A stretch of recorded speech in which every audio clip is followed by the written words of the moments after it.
बाळासाहेब दिलेला शब्द कधी खाली पडू देत नव्हते. तसंच उद्धवरावांचं आहे. काही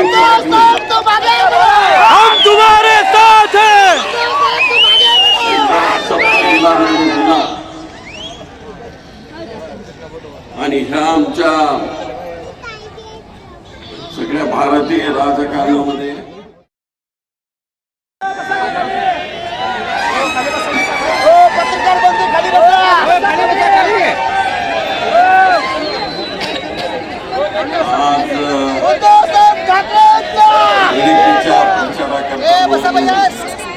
आलेले आदरणीय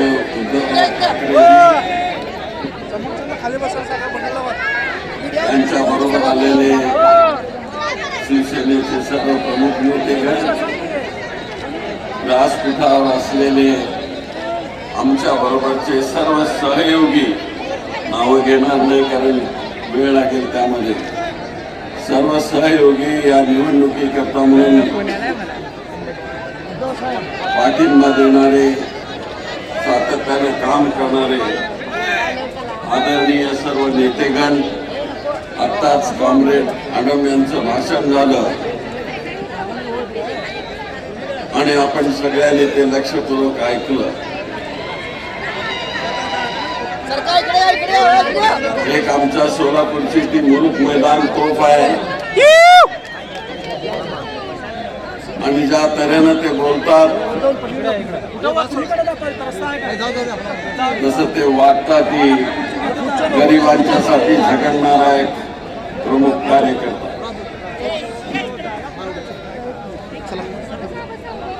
आज उद्धवराव इथं आले.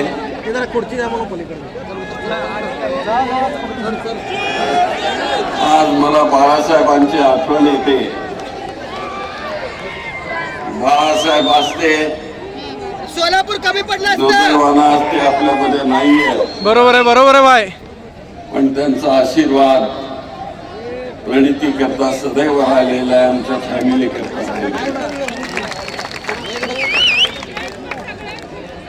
आणि त्यांचे चिरंजीव आज आमचा अलायन्स झाल्यामुळं ते इथं आले. मला आठवतं मी जेव्हा निवडणुकीला उभा होतो आणि मुख्यमंत्री होतो तेव्हा भारतीय जनता पार्टी बरोबर शिवसेनेचा अलायन्स होता. तर त्यांना बीजेपीने खूप प्रेशर केलं होतं की तुम्ही सोलापूरला गेलं पाहिजे आणि ही निवडणूक जिंकली पाहिजे आणि सुशील कुमारला पाडलं पाहिजे म्हणून. पण बाळासाहेब वसतात असे काय भारतीय जनता पार्टीला ते वळणारे असे नव्हते. ते आले सोलापूरला, सर्किट हाऊस मध्ये गेले. त्यावेळेस सर्किट हाऊस मध्ये त्या हॉटेलमध्ये गेले, सरोवर मध्ये चहा घेतला आणि परत मुंबईला निघून गेले. एवढ्या प्रकारचं त्याने प्रेम माझ्यावर दाखवलं ते आम्ही आयुष्यामध्ये कधी विसरू शकणार. बाळासाहेब दिलेला शब्द कधी खाली पडू देत नव्हते. तसंच उद्धवरावांचं आहे. काही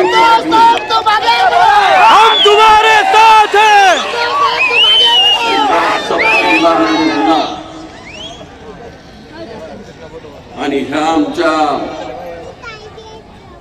सगळ्या भारतीय राजकारणामध्ये आम्ही जे एकत्रित आलो ते या देशाची लोकशाही वाचवण्याकरता म्हणून आम्ही एकत्रित आलो.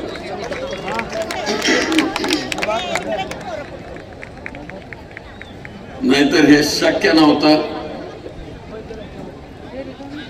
ज्या वेळेस दिल्लीमध्ये बोलणी चालू होती, मीही त्यामध्ये सुरुवातीच्या काळामध्ये अग्रही भूमिका घेत होतो की मला माहिती होतं बाळासाहेबांचा विचार आणि त्यांची हिंदुत्वाची भूमिका. बाळासाहेब सातत्यानं सांगायचे, माझा एक ड्रायव्हर होता सय्यद म्हणून, आणि बाळासाहेब आम्ही कधी कधी एकटे रात्री जायचे, तर त्याच्यावर ते प्रेम करणारे, याच्यावरूनच मला ते कळायचे की बाळासाहेब हे सर्व धर्माची प्रतिमा घेऊन निघालेले एक थोर नेते. आणि तेच उद्धवरावांनी त्यांच्या पावलावर पाऊल ठेवून काँग्रेस बरोबर अलायन्स केला आणि आज सर्व धर्म समभावाची भूमिका घेऊन आम्ही निघालो.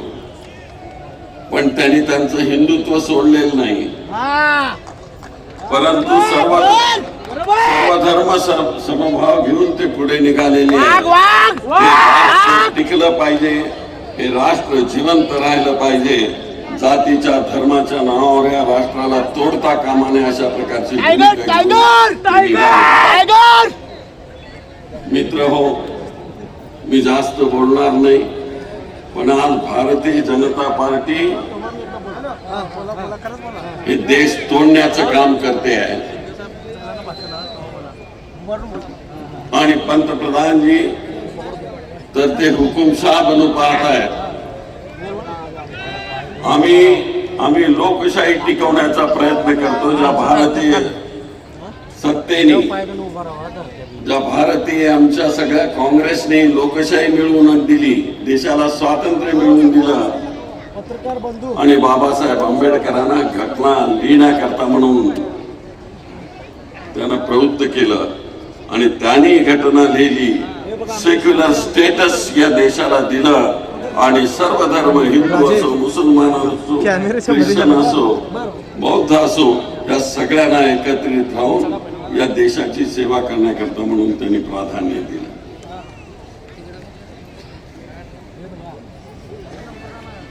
पण हे आपल्या देशाचे पंतप्रधान आज हुकुमशाह बनू पाहत आहेत. ही खरी लढाई हुकुमशाही विरुद्ध लोकशाहीची आहे.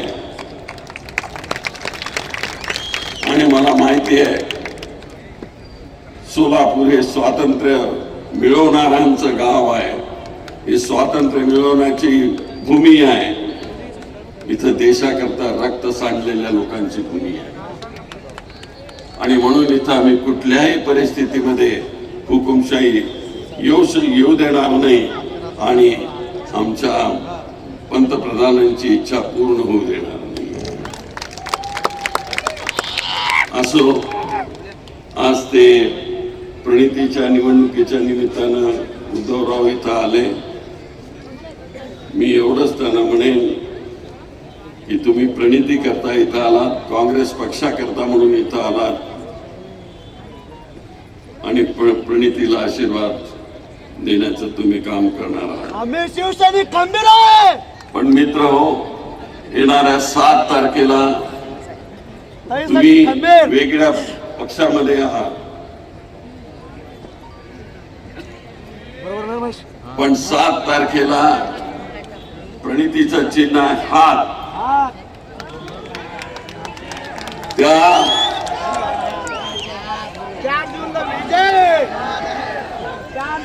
त्या हातावर बटन दाबायचं आणि प्रणितीला सांगायचं,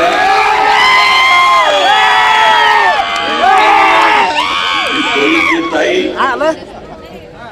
तू सोलापूरचं रक्षण करण्याकरता, इथली लोकशाही टिकवण्याकरता, ही गरिबांची सगळी ही जी कष्टाची भूमिका आहे, आणि गरिबी हटाव करण्याकरता म्हणून तू पार्लमेंट मध्ये लढ. सोलापूरचे सगळे प्रश्न घेऊन तू पार्लमेंट मध्ये लढ. आम्ही तुझ्या पाठीमागे आहोत अशा प्रकारची आज भूमिका घेऊन आपण सगळे निघालेले आहोत. मी या ठिकाणी विराम देतो माझ्या भाषणाला आणि शुभेच्छा देतो. धन्यवाद. जय हिंद.